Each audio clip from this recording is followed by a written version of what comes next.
Hello everyone, welcome to technical tuition. আজকে আমি তোমাদের জন্য নিয়ে এসেছি ফিজিক্সের একটা কোশ্চেন, যেটা নিট 2023-এ পড়েছিল। কোশ্চেনটা আমরা ভালো করে বুঝবো এবং এখান থেকে আরও কিছু কনসেপ্ট ভালো করে শিখবো, যেগুলো আমাদের পরীক্ষাতে কাজে লাগতে পারে। তো কোশ্চেনটা দেখা যাক কী দিয়েছে। একটা সার্কিট দিয়েছে, দিয়ে কোশ্চেনটা বলেছে the net impedance of circuit will be. তাহলে এই সার্কিটটার নেট ইম্পিডেন্স বার করতে বলেছে। যখন এরকম ধরনের কোনো ইলেকট্রিক্যাল সার্কিট তুমি দেখতে পাবে, সেই সার্কিটের ক্ষেত্রে তোমার প্রথম কাজ হচ্ছে অবজারভেশন। খুব ভালো করে অবজার্ভ করবে। কেন, একটু পরে বুঝতে পারবে আমি লাস্টের দিকে যখন কোশ্চেনটা চেঞ্জ করব। তাহলে অবজারভেশনে কী দেখতে পাচ্ছি, প্রথমে আমি যে একটা ইন্ডাক্টার লাগানো আছে, একটা ক্যাপাসিটার আছে, আর একটা রেজিস্টার আছে। তাদের ইন্ডাকটেন্স, ক্যাপাসিটেন্স আর রেজিস্ট্যান্সের মান সব দেওয়া আছে। চারটে অপশানও দেওয়া আছে নেট ইম্পিডেন্সের মানের জন্য, 1, 2, 3, 4 দেখতেই পাচ্ছ। আর কি আছে, একটা সাইনোসয়েডাল এসি ভোল্টেজ সোর্সও দেওয়া আছে, যার নিচে লেখা আছে 220 ভোল্ট, 50 হার্জ। এই কথাটার অর্থ কি? কিছু উল্লেখ না থাকলে 220 ভোল্ট হচ্ছে তোমার সাইনোসয়েডাল এসি ভোল্টেজের আরএমএস ভ্যালু বা আরএমএস মান। 50 হার্জটা কি? তোমার এসি ভোল্টেজ সোর্সের ফ্রিকোয়েন্সি। মনে করো কারেন্ট এইভাবে ফ্লো হচ্ছে, মনে করো। তাহলে আমরা জানি এসি সার্কিটে কারেন্টের এগেনস্টে একটা রেজিস্টার যদি রেজিস্ট্যান্স অফার করে, তাহলে ইন্ডাক্টার অফার করে ইন্ডাকটিভ রিঅ্যাক্ট্যান্স, আর ক্যাপাসিটার অফার করবে কি? Capacitive reactance. তার মান আমাকে আলাদা করে বের করতে হবে। কোশ্চেনে তো তোমাকে ইন্ডাকটেন্সের ভ্যালু আর ক্যাপাসিটেন্সের ভ্যালু দেওয়া আছে। তাহলে ফার্স্ট কাজ হচ্ছে তোমার ইন্ডাকটিভ রিঅ্যাক্ট্যান্স বের করা। দেখা যাক। তাহলে আমি এখানে বার করছি inductive reactance. Inductive reactance X L নাম দিলাম। কত হয় ফর্মুলা? এক্সেলের মান হচ্ছে ওমেগা ইন্টু এল। ওমেগার মান কত? 2πf into L. তাহলে এখানে মান কত হবে? মানগুলো যদি বসে দিই, 2πf এর মান 50 হার্জ দেখতেই পাচ্ছ, আর এল এর মান 50/π মিলি হেনরি। মিলি হেনরিকে হেনরিতে কনভার্ট করতে হবে, মানে 10⁻³ দিতে হবে, তবেই ওভারঅলের মান ওহম লিখতে পারবে তুমি। মিলিকে মিলি রেখে দেবে না। ওকে, এখানে পাই কেটে গেল। 50 × 100, 100 আর এখান থেকে একটা 10 নিয়ে নেবো, 1000, 1000 10⁻³ একসাথে উড়ে গেল, হয়ে গেল 5 ওহম। কোশ্চেনের ডাটা এরকমই সেট করা থাকে। নিটের কোশ্চেনের ক্ষেত্রে যদি বলি আমি, তোমার ক্যালকুলেটার লাগবেই না, হাতেই ক্যালকুলেটার হবে, আর হাতের ক্যালকুলেশন তোমাকে ফাস্ট করতে হবে। নেক্সট, যদি আমি ক্যাপাসিটিভ রিঅ্যাক্ট্যান্স বের করি,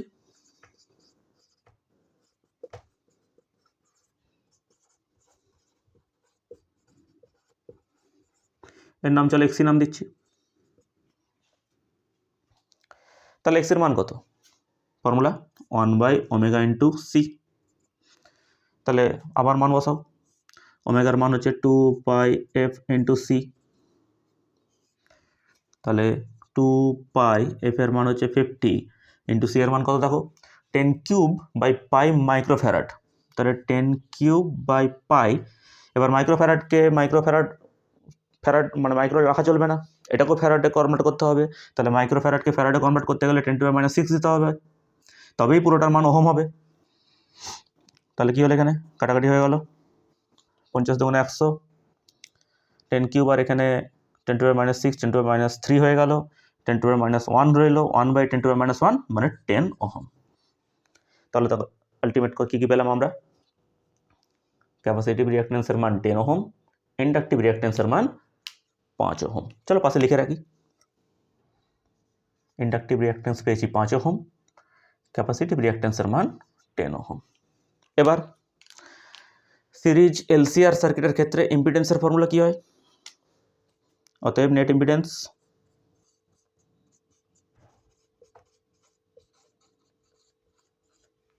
জেড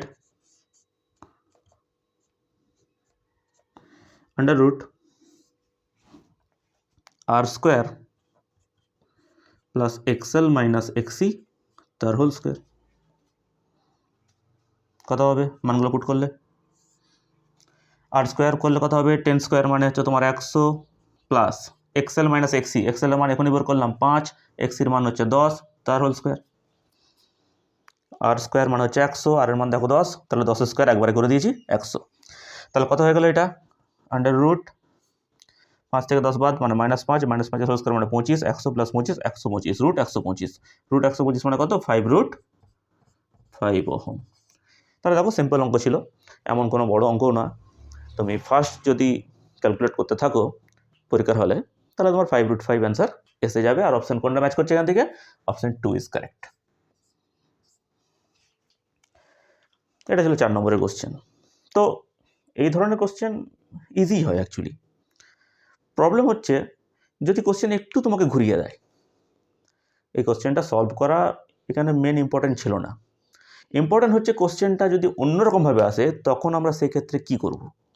তাহলে চলো দেখা যাক। আমি কোশ্চেনটাকে একটু চেঞ্জ করছি, ভালো করে ধ্যান দিয়ে দেখবে।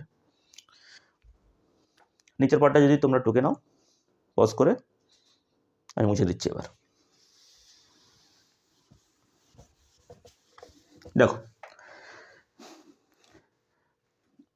এই ধরনের কোশ্চেন প্রত্যেক বছর একটা করে ঠিক আসেই, প্রায় বলতে পারো প্রায় আসে।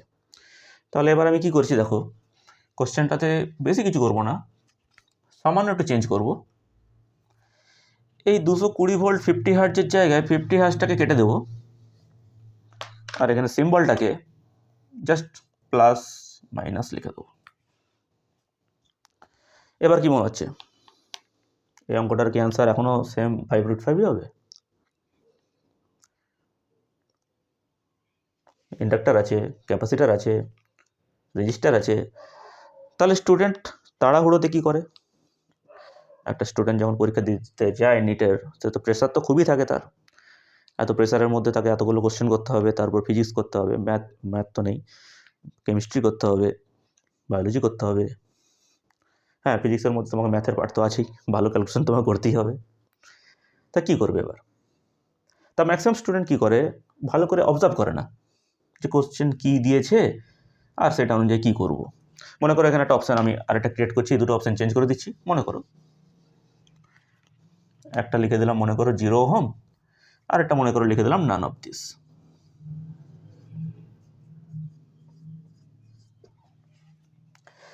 শুনবে এবার ভালো করে।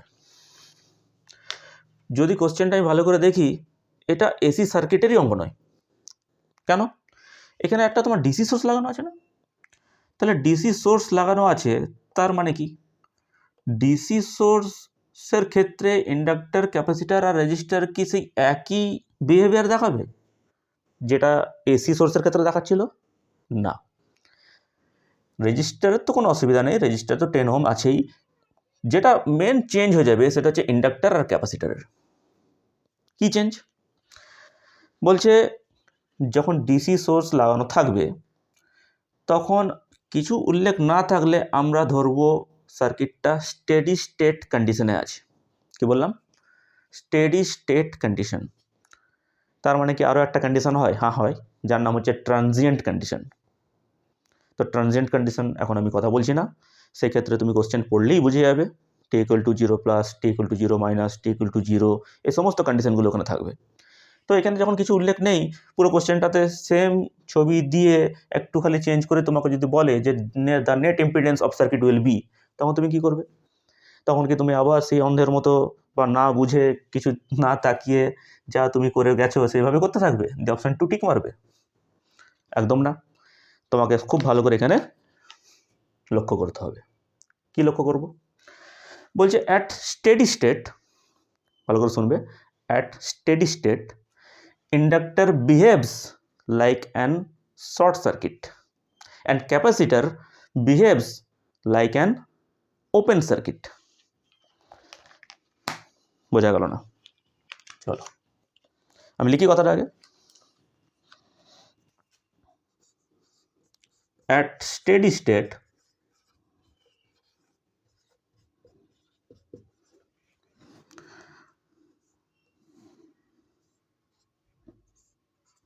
ইন্ডাক্টর কেমনভাবে বিহেভ করে?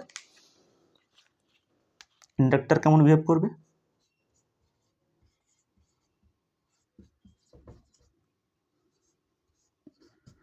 বলছে inductor behave like short circuit.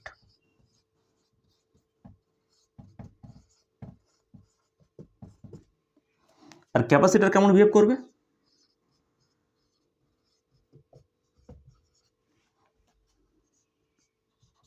Open circuit.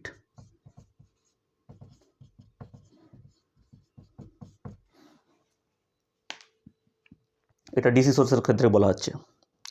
AC সোর্সের ক্ষেত্রে তো আমরা জানি যে ইন্ডাক্টর আর ক্যাপাসিটর রিঅ্যাকট্যান্স অফার করবে। ইন্ডাক্টর যে রিঅ্যাকট্যান্সটা অফার করে তাকে ইন্ডাকটিভ রিঅ্যাকট্যান্স বলে, ক্যাপাসিটর যে রিঅ্যাকট্যান্সটা অফার করবে তাকে ক্যাপাসিটিভ রিঅ্যাকট্যান্স বলে। কিন্তু যখন ডিসি সোর্স লাগানো থাকবে, ডিসি সোর্স লাগানো থাকলেই, আর যদি স্টেডি স্টেটের ব্যাপার হয় তাহলে স্টেডি স্টেটের ক্ষেত্রে ইন্ডাক্টর তোমার শর্ট সার্কিটের মতো বিহেভ করবে, ক্যাপাসিটর তোমার ওপেন সার্কিটের মতো বিহেভ করবে। এই কথাটার অর্থ কী? বলছে ইন্ডাক্টরটাকে তুমি একটা রিপ্লেস করতে পারো শর্ট সার্কিট অর্থাৎ সিম্পল একটা তার দিয়ে, আর ক্যাপাসিটরটাকে তুমি রিপ্লেস করতে পারো একটা ওপেন সার্কিট, মানে এখানটা তোমার একটা ওপেন থেকে যাবে। কেমন হবে সার্কিটটা দেখতে? এখানটা দেখবে। আমি যদি এখন যদি আমি ইকুইভ্যালেন্ট সার্কিট বানাই তার সার্কিটটা দেখতে কেমন হবে? ইন্ডাক্টর হয়ে গেল শর্ট, এখানে ইন্ডাক্টর ছিল, ক্যাপাসিটর হয়ে গেল ওপেন, আর এখানে ছিল রেজিস্টার।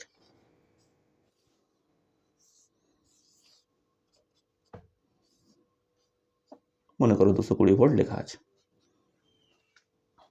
এটা ইন্ডাক্টর, যেটা হয়ে গেল শর্ট, এটা ছিল ক্যাপাসিটার, দেখো ও হয়ে গেল ওপেন সার্কিট। আর এটা ছিল তোমার রেজিস্টার, যার মান ছিল 10 ওহম। এবার আমাকে দেখে বলো এই সার্কিটটার ইম্পিডেন্স কত হবে? জেড। তাহলে এখন জেড ইম্পিডেন্স কত হবে? Net impedance Z. ওপেন সার্কিটের ইম্পিডেন্স কত হয়? ইনফাইনাইট। তাহলে এই ক্ষেত্রে তোমার হয়ে গেল ইনফাইনাইট ওহম, বা ইনফাইনাইট বলতে পারো তুমি। তাহলে দেখা যাচ্ছে পুরো সার্কিটটা, পুরো মানটাই চেঞ্জ হয়ে গেল ইম্পিডেন্সের। প্রথমে পেয়েছিলাম এসি সার্কিটের ক্ষেত্রে 5√5 ওহম, দ্বিতীয় ক্ষেত্রে ওপেন সার্কিট হয়ে যেতেই এখানে নেট ইম্পিডেন্স হয়ে গেল ইনফাইনাইট। কথা বোঝা যাচ্ছে আশা করছি। তাহলে ইনফাইনাইট ওহম যদি তোমার অ্যান্সার হয় তাহলে correct answer none of this. অঙ্কগুলোর এইভাবেই টাইপ চেঞ্জ করা হয়ে যেতে পারে। যা কম্পিটিশান বা যা কোশ্চেনের লেভেল ধীরে ধীরে বাড়ছে, তোমরা এক্সপেক্ট করতেই পারো যে এই ধরনের কোশ্চেন আগামীকাল বা আগামী পরবর্তী সময়ে দেখা যেতে পারে। আর তো 2 মাস পর তোমাদের নিটের এক্সাম।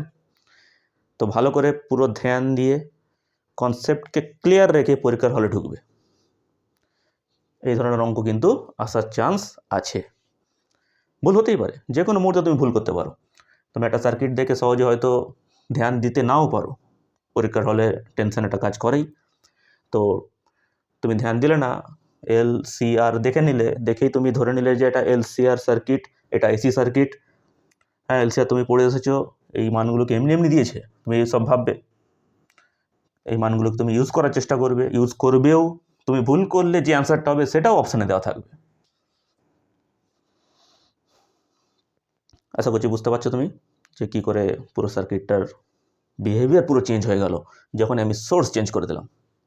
হ্যাঁ, সবার মনে একটু প্রশ্ন আসতে পারে যে ইন্ডাক্টর ডিসি সার্কিটের ক্ষেত্রে যখন স্টেডি স্টেট কন্ডিশনে আসে তখন কেন শর্ট সার্কিট হয়, আর ক্যাপাসিটার কেন ওপেন সার্কিট হয়। চলো এই দুটো একটু বুঝে নিই, এটা লাস্ট। এটা বুঝে নিলে আমাদের মোটামুটি কনসেপ্টটা কিছুটা ক্লিয়ার হয়ে যাবে। এই পার্টটা মুছছি আমি। তাহলে আগে ইন্ডাক্টরটা দেখে নাও, তারপর ক্যাপাসিটারটা দেখাচ্ছি। তাহলে ছোট্ট করে একটা কনসেপ্ট, ইন্ডাক্টর শর্ট সার্কিট কেন হয় ডিসি সোর্সের ক্ষেত্রে অ্যাট স্টেডি স্টেট। আচ্ছা, ইন্ডাক্টর ভোল্টেজের ফর্মুলা কি? Inductor voltage VL, L into DI/dt। আশা করছি সবাই জানো এটা। The voltage across inductor equal to L DI/dt বা DI/dt বলতেই পারো তুমি। এই যে DI/dt তুমি দেখতে পাচ্ছ এখানে, এই কারেন্ট যখন ডিসি সোর্সের ক্ষেত্রে হবে, ডিসি সোর্স মানে কনস্ট্যান্ট ভোল্টেজ, কনস্ট্যান্ট ভোল্টেজ মানে এখান থেকে কনস্ট্যান্ট কারেন্টও তোমার বেরোবে।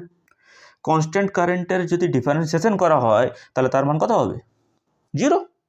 তাহলে এটার মান যদি 0 হয়ে যায় তাহলে তুমি কি লিখবে? L ইন্টু 0, তাহলে ওভারঅল মান হলো 0। তাহলে একটা ইন্ডাক্টরের অ্যাক্রসে ভোল্টেজ ড্রপ 0, তার মানে তো শর্ট সার্কিট। শর্ট সার্কিট মানেই হচ্ছে তোমার ভোল্টেজ 0, ওপেন সার্কিট মানেই হচ্ছে কারেন্ট সমান জিরো। এই দুটো হচ্ছে বেসিক কনসেপ্ট, প্রত্যেকের জানা উচিত।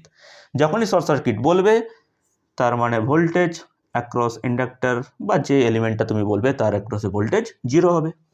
আর যখনই তুমি বলবে ওপেন সার্কিট তখনই তার মধ্যে কারেন্ট ফ্লো জিরো হবে। এই দুটো হচ্ছে বেসিক, একেবারে বেসিক। তাহলে সিম্পল দেখতে পাচ্ছি যে ইন্ডাক্টরের অ্যাক্রসে যে ভোল্টেজ ড্রপ ডিসি সার্কিটের ক্ষেত্রে স্টেডি স্টেট কন্ডিশনে জিরো হলো, তার মানে ইন্ডাক্টরকে আমি কী করে দেবো, একটা শর্ট সার্কিট করে দেবো। সিমিলারলি যদি আমি ক্যাপাসিটরের ক্ষেত্রে চেক করি, চলো ক্যাপাসিটরটা লেখা যাক।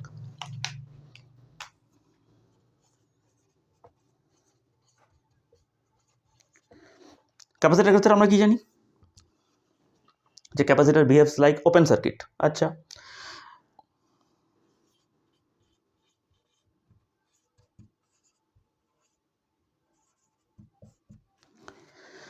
ক্যাপাসিটর কারেন্টের ফর্মুলা কি? তোমরা যদি জানো যে capacitor current I across any capacitor বা আই থ্রু ক্যাপাসিটর আইসি, এর মান কত হয়? C into dvdt. Current through capacitor always C into dvdt. তাহলে এই যে ডিভিডিটি বলছো তুমি, যখন ডিসি সার্কিট হবে তখন এখানে কনস্ট্যান্ট ভোল্টেজ হলে ক্যাপাসিটরের অ্যাক্রসে স্টেডি স্টেটে কনস্ট্যান্ট ভোল্টেজ ড্রপ হবে। তাহলে কনস্ট্যান্ট ভোল্টেজের ডেরিভেটিভ আবার কি হয়ে গেল? জিরো। তাহলে আবার যদি জিরো হয়ে যায় তাহলে তুমি এখানে কত লিখবে? C into zero. C into জিরোর মান জিরো। তাহলে ক্যাপাসিটরের থ্রু কারেন্টের মান জিরো, এটার মানে কি? Open circuit. আমরা এখনই জানলাম যে ওপেন সার্কিট মানেই কারেন্ট জিরো, শর্ট সার্কিট মানেই ভোল্টেজ জিরো। তাহলে এখান থেকে দেখতে পাচ্ছি ক্যাপাসিটরের থ্রু কারেন্টের মান জিরো, তার মানে capacitor behaves as an open circuit. তাহলে এই কারণেই দেখো ডিসি সোর্সের ক্ষেত্রে ক্যাপাসিটরকে তোমাকে চেঞ্জ করতে হবে বা ক্যাপাসিটরকে তুমি রিপ্লেস করবে ওপেন সার্কিট দিয়ে, ইন্ডাক্টরকে তুমি রিপ্লেস করবে শর্ট সার্কিট দিয়ে। যদি কোশ্চেনে কিছু উল্লেখ না থাকে তুমি স্টেডি স্টেট কন্ডিশনই ধরবে। আশা করছি তুমি পুরো কনসেপ্টটা বুঝতে পেরেছো। এই ধরনের ছোটো ছোটো কনসেপ্ট দিয়ে কোশ্চেন যে কোনো মুহূর্তে চেঞ্জ করা যেতেই পারে। তো এই ছিল আজকে আমাদের এই কোশ্চেনটা। ভালো করে ধ্যান দিয়ে দেখবে কোশ্চেনটা, সলিউশন ভালো করে বুঝবে। একটা দুটো ছোটো ছোটো যে আমি নিউ কনসেপ্ট বা কনসেপ্ট যেগুলো আলোচনা করলাম এগুলোকেও তুমি প্র্যাকটিস করবে। তাহলে আজকে এতটাই থাকলো। ওকে, থ্যাংক ইউ।